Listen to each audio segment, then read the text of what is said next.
aí pessoal, bom? Renato Mafra, Informática, junto com vocês aqui para o edital da Polícia Civil do Paraná, contemplando todos os cargos com a parte de informática. Vamos lá para a tela, de cara para apresentar as redes sociais, para que se você quiser acompanhar prof.Renato Mafra no Facebook ou no Instagram, temos lá questões diárias com informações sobre informática para concurso. Sim, tópico de hoje, informática para concurso. Vamos destacar, olhando o edital da Polícia Civil do Paraná 2020, os tópicos que iremos falar hoje, abordar hoje neste vídeo, que é a parte em especial do sistema operacional Linux, a versão Ubuntu 14 ou superior, como deixou claro a banca.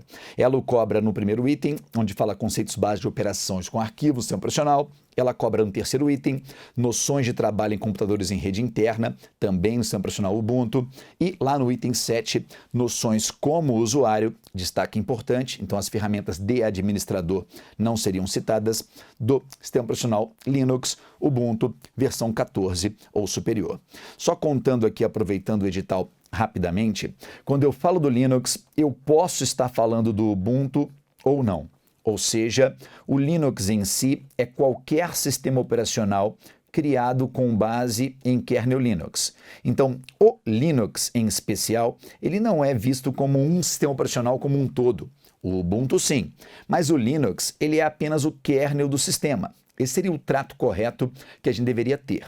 E quando eu falo do Ubuntu, eu falo de uma distribuição do Linux, ou seja, de um sistema operacional que usa kernel Linux para poder funcionar.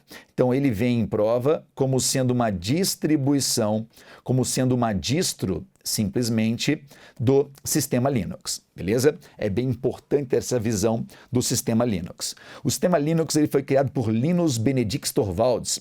Linus Torvalds criou o sistema no início dos anos 90 e ele criou basicamente o kernel. E como o kernel que ele criou foi baseado num sistema que ele já utilizava, que era um sistema Unix, em especial um sistema chamado de Minix, então colocaram a ideia do nome vinculando Linus criador com o Unix. Então, virando Linus criador mais o sistema Unix, a criação deu origem ao nome que conhecemos hoje como sendo Linux. Olha para mim, por gentileza. Você está habituado a encontrar em mais questões de prova o tópico Windows. O tópico Ubuntu vem em poucas questões, por mais que seja hoje a distribuição do Linux mais popular. A banca, se tratando da nossa em especial, tem pouquíssimas questões sobre o tema Ubuntu.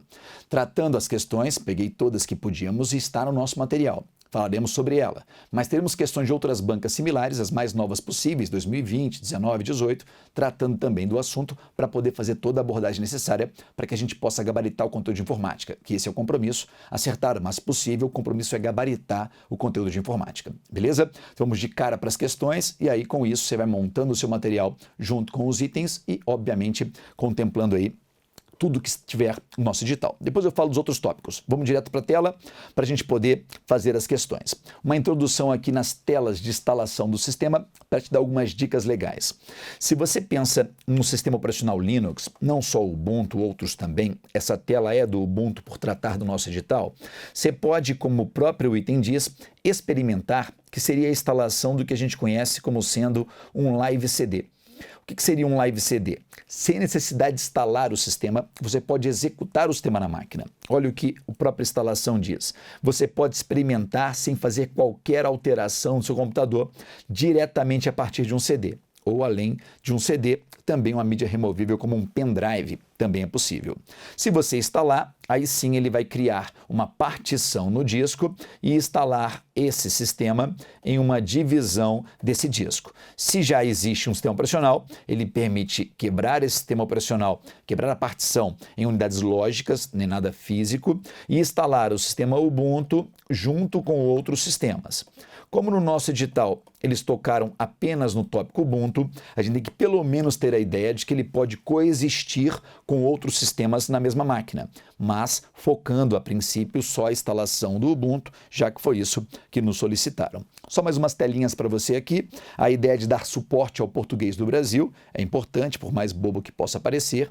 A ideia de que ele já cria as partições automaticamente para poder fazer a instalação do sistema. Não vou gastar tempo com isso.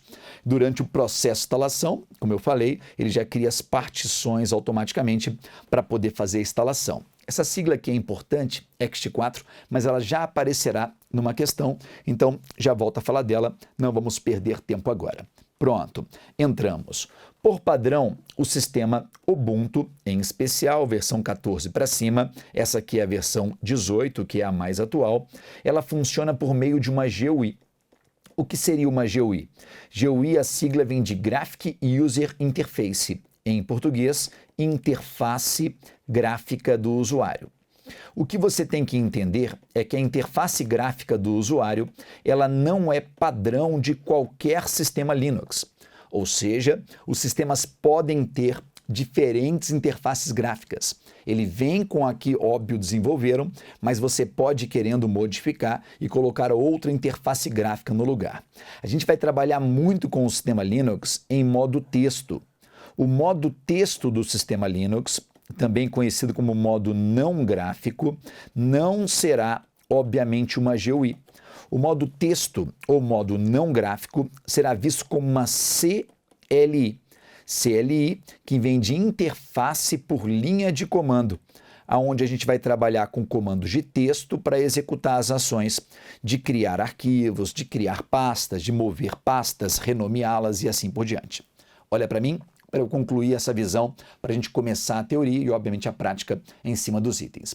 Toda vez falando para você sobre o sistema operacional Linux, pensa em um núcleo.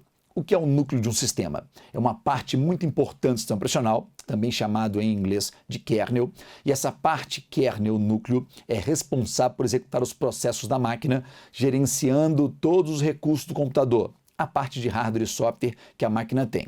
Ainda vou anotar sobre ele, ainda temos questões sobre o assunto. Não estou adiantando tudo, mas estou dando uma orientação do que veremos aqui.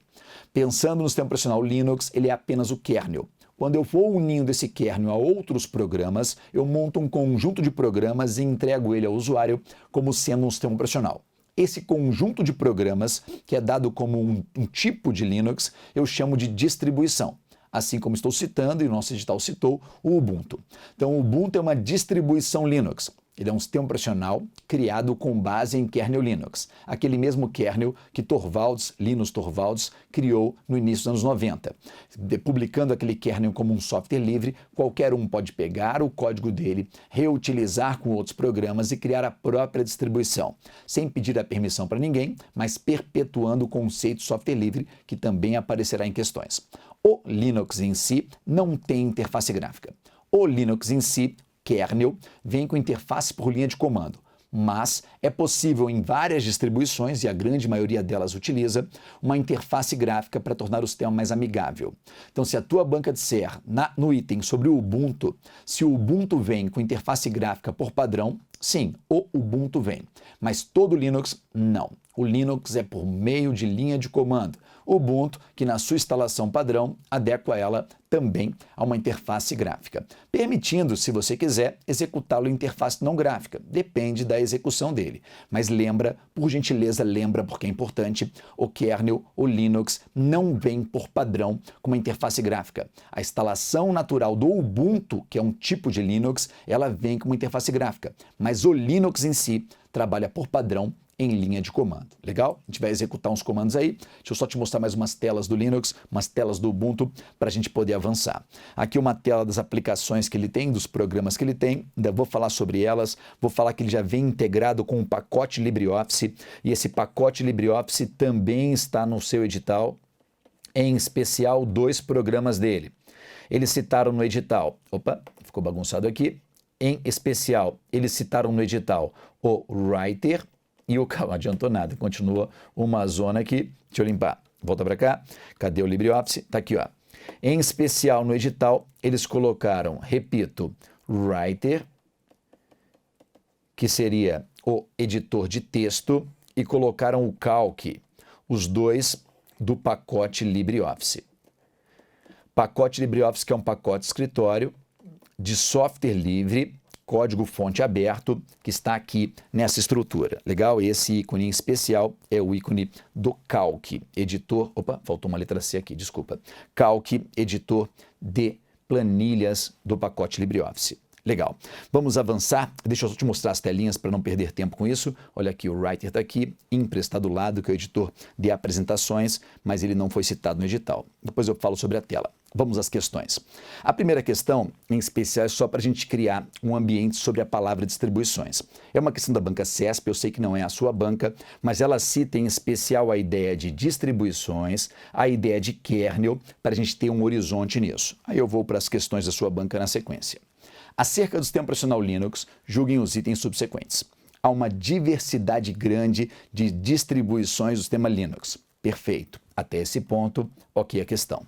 Cada uma delas com uma estrutura diretório e kernel diferentes. Opa, agora não está legal não. A questão inteira está errada. Quando a banca diz para a gente que existem diversas distribuições, até aí tudo bem.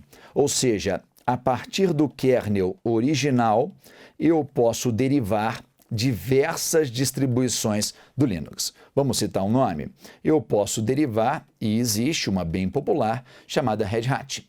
Eu posso derivar, e existe uma outra também bem popular, chamada SUSE. Eu posso derivar, e existe outra também bem popular, chamada Debian ou Debian. Assim como a partir destas, eu posso derivar outras. Em vez de deixar essa linha vir lá do kernel, eu vou derivar do próprio Debian o Ubuntu. Porque o Ubuntu em si, ele não é uma distribuição que veio lá da primeira versão de kernel ou de uma outra versão de kernel oficial. O Ubuntu é uma distribuição que se baseou em Debian, uma das mais antigas distribuições do sistema Linux. Então, quando você pensa em kernel, você pensa em parte do sistema operacional. Essa parte do sistema operacional, o núcleo do sistema, é responsável por gerir os processos dele. Linus Torvalds criou o núcleo, e esse núcleo, junto com outros programas, dá origem ao que a gente conhece de distribuições.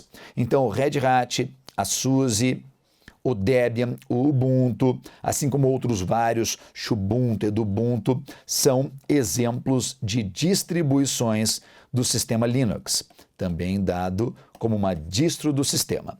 São sistemas operacionais? São sistemas operacionais com base em kernel Linux, com base no kernel Linux. Mas a questão, repito, está errada, porque ele não tem, cada uma delas, uma estrutura de diretórios e kernel diferentes. Elas possuem a mesma estrutura de diretórios, eu vou falar sobre ele, e os mesmos kernel. Eles podem possuir personalizações, mas a estrutura é a mesma, porque obviamente se baseia na mesma no histórico que tem em relação ao kernel. Legal? Vamos para a múltipla escolha, para não ficarmos no perfil de julguem os itens certo ou errado. Segundo o item diz, assinale a alternativa incorreta, destaca isso, incorreta sobre o sistema operacional Linux. Legal. A letra A diz, o Linux foi desenvolvido para realizar a função de spyware. Ridículo. Ridículo, totalmente ridículo. O termo spyware vem de software espião.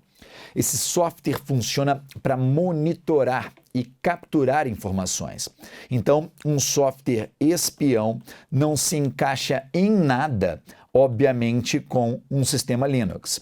Tudo bem, podem existir espiões para trabalhar no Linux, ou pode existir Linux com funções de espiões, mas a princípio ele não foi desenvolvido para realizar a função de um espião, como a banca colocou, item a princípio totalmente errado.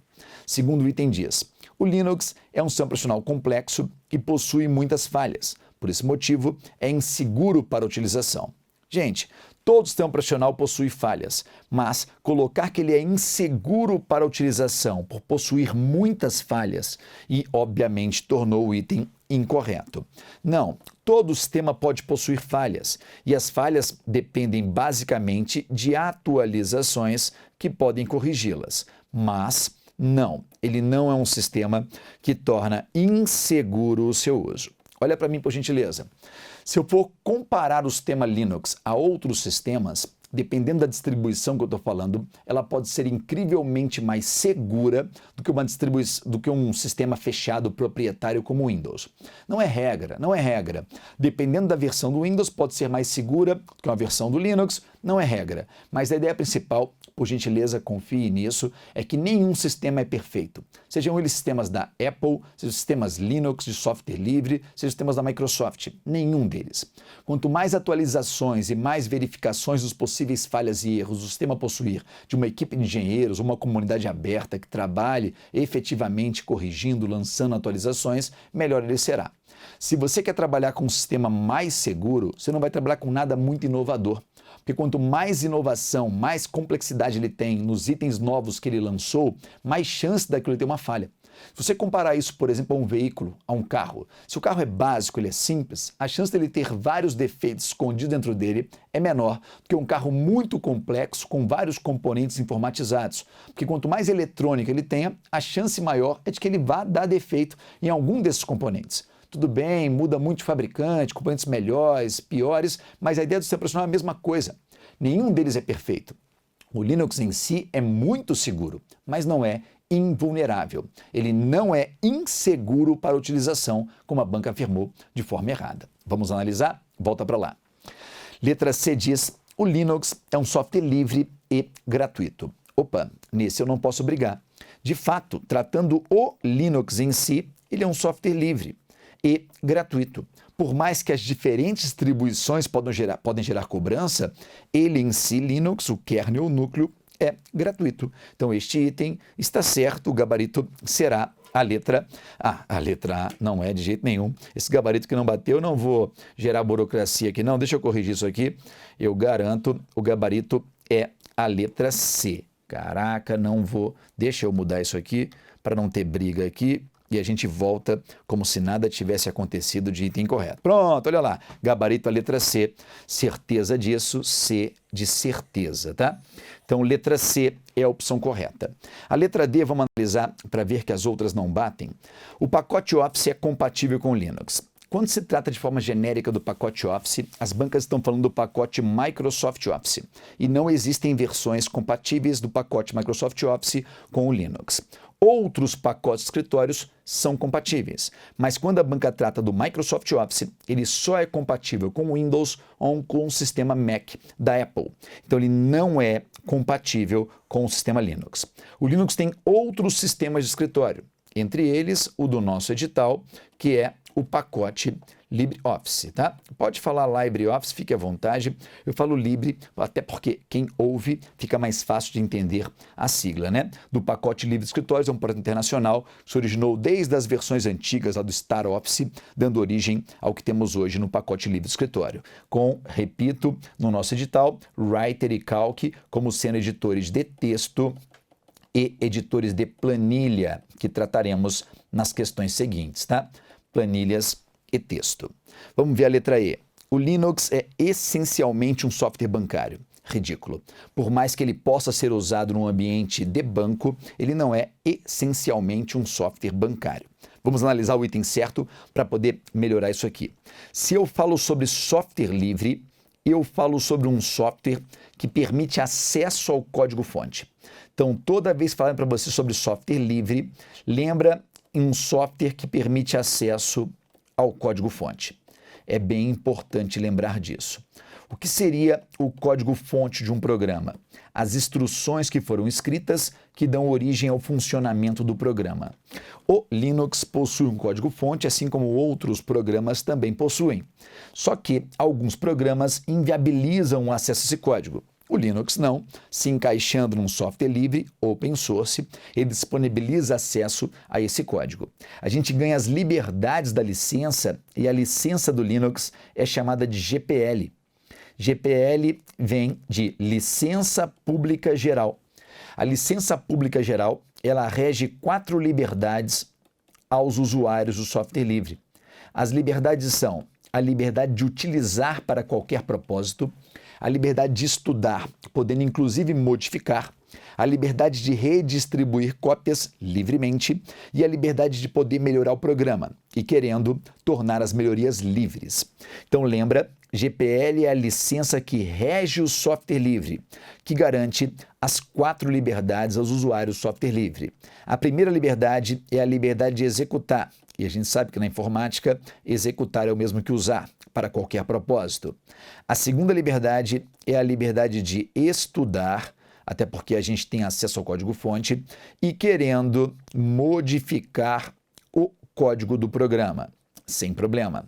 A terceira liberdade é a liberdade de redistribuir cópias livremente. E a quarta liberdade é a liberdade de melhorar e querendo tornar as melhorias públicas. O que a gente não pode é melhorar mudando o código e esconder do mundo ao redistribuir o que fizemos. Eu posso sim melhorar e esconder do mundo o que eu fiz, não tem problema.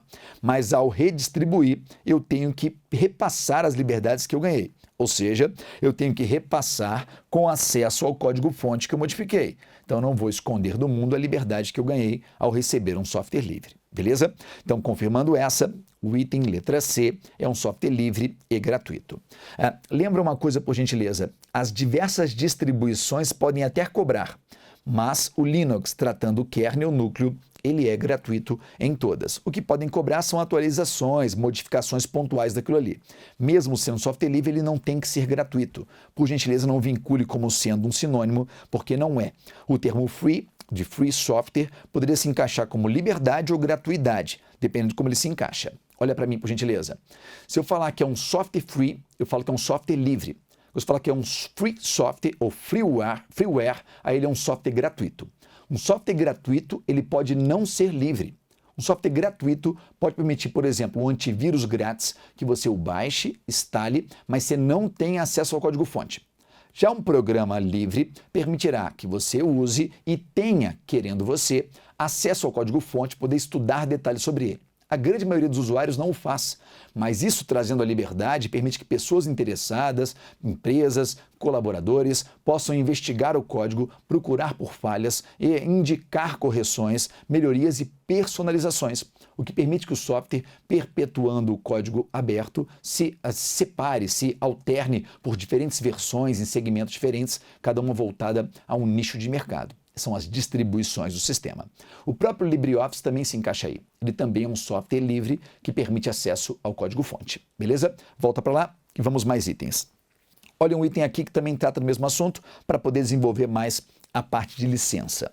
Sistema operacional Linux, agora ele tratou o Ubuntu em especial. Essa é uma questão que foi questão de briga.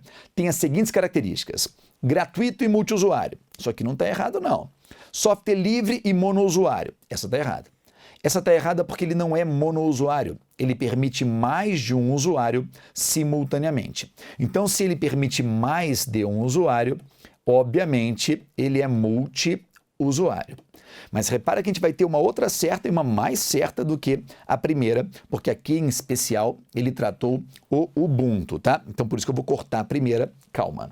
Letra C diz gratuito e monousuário. Legal, o gratuito não poderia brigar em relação a Linux em si, mas monousuário ele não se encaixa. Não se encaixa.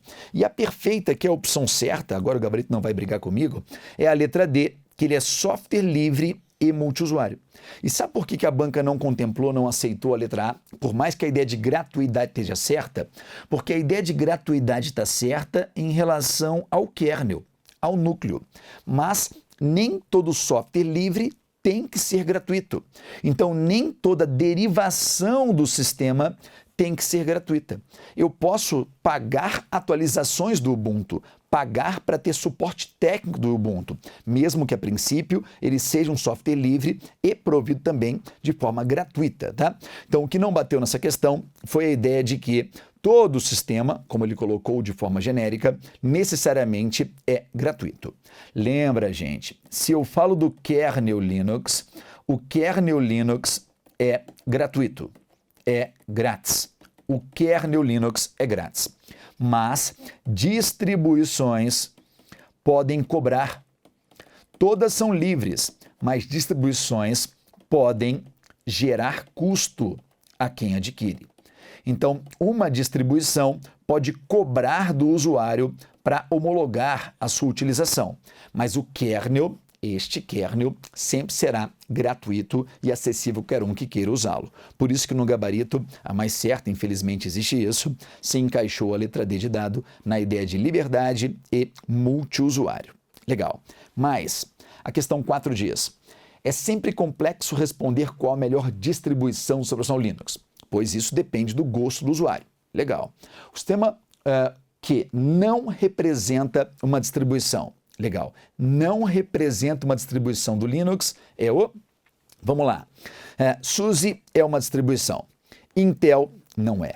Não é. A gente sabe que não. Intel é um fabricante. Intel é uma empresa. Ela fabrica processadores. Ainda vamos falar dos processadores da Intel, como obviamente sendo o seu carro-chefe, né? Porque a Intel também tem outros produtos, mas ela é conhecida mesmo por ser fabricante de processadores. Então, não se encaixa em nenhum. Mas para conhecer outras, Fedora também é, e a do nosso edital, Ubuntu, também é uma distribuição. Nem vou perder tempo com essa. Letra B, ela não é uma distribuição. Vamos mais uma. A distribuição do Linux de código aberto se caracteriza por ser não comercial, amplamente utilizada e baseada em Debian, denomina-se, é do seu edital, baseada em Debian é o Ubuntu. Outro erro aqui, que porra, hein? Prometo que não terei mais, corrigirei todos, mas eu sou melhor do que o gabarito que está aqui, tá? Então, é o Ubuntu, garanto para vocês. Olha, deu uma piscada e já voltou certo, ó. Pronto, é o Ubuntu. Ubuntu é uma distribuição baseada em Debian, ou Debian, repito, que é uma distribuição Linux, uma das mais antigas. Gente, o termo GNU significa que GNU is not Unix. GNU não é Unix. Esse é um termo importante e, óbvio, o acrônimo pegou as letras G, N e U para fazer a criação da sigla. GNU é um projeto e esse projeto deu origem ao software livre. Então, o projeto GNU trouxe para dentro dele a maioria dos aplicativos necessários na construção do sistema operacional. Então, quando eu penso em um Linux, eu posso pensar no termo Linux GNU, aonde Linux é o kernel do sistema.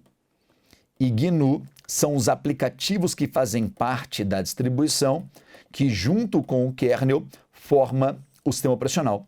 Então, tudo isso junto forma o sistema operacional, que é o conjunto de programas que gerencia os recursos da máquina. Os softwares, os aplicativos, editores de texto, planilhas, editores de imagem, vídeo, vêm do projeto GNU. E, obviamente, Linux é o kernel, é o núcleo do sistema. Tem-se uma briga de quem é mais importante que quem. Aqui, para a gente controlar os egos, a gente não entra nesse tema, só separa quem são. Então, GNU é o projeto, a sigla significa que GNU não é Unix. Quem é Unix? Unix é uma outra variação de sistemas, assim como o sistema Mac da Apple, que aparecerá na sequência. O Linux foi criado com base nele. Como eu expliquei no início, Linus Torvalds usava o Unix e queria criar um para fins, a princípio, ele usava um para fim pedagógico, ele queria usar um onde ele tivesse total liberdade, e como ele usou com base, eles criaram o nome Linux. Nem foi um nome criado comercialmente, foi quase que um acidente em relação à publicação do código-fonte. Ele tinha outro nome, historicamente falando, tá? Então, eu posso falar que o Linux é um Unix? Não. Mas eu posso falar que o Linux é baseado em um código do Unix? Sim. E por que ele não é o Unix? Ele não é o Unix porque ele não se homologou como um, ou seja, não se registrou como um, não seguiu todos os parâmetros para se tornar um Unix. Então, ele é baseado em Unix. A gente vai encontrar questões de prova dizendo que o Linux em si é um sistema Unix-like. O termo like, você está habituado das redes sociais, não vem de gostar, de curtir. Aqui vem de parecido. Então, ele é um sistema parecido com o Unix. Ou seja, os comandos, a estrutura, traz a sua ideia do sistema Unix, que são os sistemas mais respeitados no universo da informática. Então, o Linux é um sistema parecido com o Unix, por isso o termo Unix-like. Legal? Gentoo também é uma distribuição, Slackware, Fedora, Inspire também uma distribuição do sistema. Ficamos com o Ubuntu. Vamos mais uma para fechar esse módulo? Ó, um sistema de arquivos próprio do sistema operacional Linux atual é o... olha para mim, por gentileza. sei se você vai recordar, foi rápido, mas quando eu passei pelas telas da instalação do sistema operacional Linux, a sigla que está aí, ou pelo menos uma variante dela, porque é uma versão superior, apareceu. Quando você fala em sistema de arquivo, você fala em como eu preparo o disco para receber um sistema. Pensa assim, a peça HD é a mesma para qualquer sistema operacional. Então a peça é a mesma, seja um sistema Unix, um sistema Linux ou um sistema Windows. A peça, o disco é o mesmo. Agora, como o disco vai ser preparado, o formato que ele vai ser preparado para receber arquivos, isso muda entre um sistema e outro. O Linux em si, por ser aberto, ele aceita diversos tipos de sistemas de arquivos, mas um é recomendado e é usado, em especial no seu edital, no sistema Ubuntu. Está na questão, a versão não é a versão mais nova, mas vou orientar também anotando ela, então vamos por item para poder acertá-lo. Olha lá, sistema de arquivos próprio, o sistema operacional Linux atual é o, olha que essa questão 2018, tá? Atual é o FAT16 não, muito antigo, SOD não, inventaram uma sigla talvez para confundir sistema operacional, disco, alguma coisa assim, não faz sentido. OS2 aqui não tem nada a ver com um sistema de arquivos, OS2 aqui seria uma variação de um sistema operacional, macOS também uma variação do sistema operacional, então ficamos com o item ext3, tá? Se eu fosse colocar a versão ainda mais nova, eu colocaria o ext4. É bem importante lembrar do sistema de arquivos e é bem importante vincular a palavra formatar. Muita gente pensa que a palavra formatar tem a ver com a ideia de limpar o disco, de fato é uma consequência da formatação, mas formatar é utilizado para definir o tipo do sistema de arquivos. Ou seja, qual vai ser o formato do disco para receber arquivos.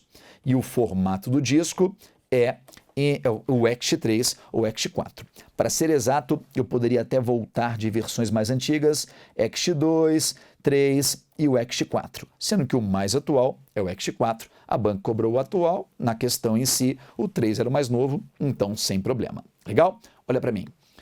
Só uma introdução à parte de Linux, vou aprofundar muito mais, falamos de 35 comandos, falamos sobre comando de manipulação de arquivos e eles serão cobrados na sua prova. É chato? É, mas pensa, tem centenas de comandos. Se você aprender os comandos que o usuário usa no dia a dia no sistema Linux, repito, listar conteúdos diretórios, criar pastas, criar arquivos, movimentá-los, renomeá-los, isso é muito importante. Você vai precisar trabalhar com eles, criar os seus desenhos, suas estruturas de comandos, para essa prática permitir que você possa acertar as questões. Então, no próximo módulo, a gente volta com esses comandos e as questões que vão bater em cima deles exatamente. Beleza? Voltamos já já. Valeu!